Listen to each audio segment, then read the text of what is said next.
Presentation video.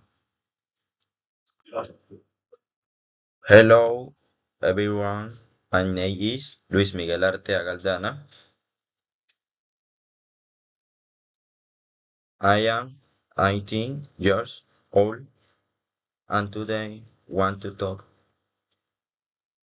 about the mother. Her name is Luz Esther Aldana Bertel. She is 58 years old. She is Colombian born and currently lives in Cincelejo, Sucre. My mother is a homemaker and has a cute little cat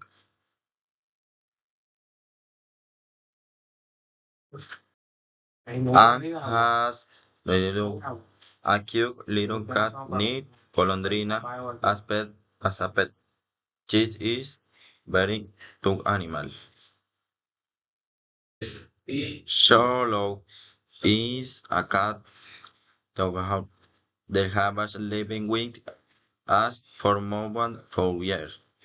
And my mother, Giselle, our lovers, Giselle, I heard our loving and care.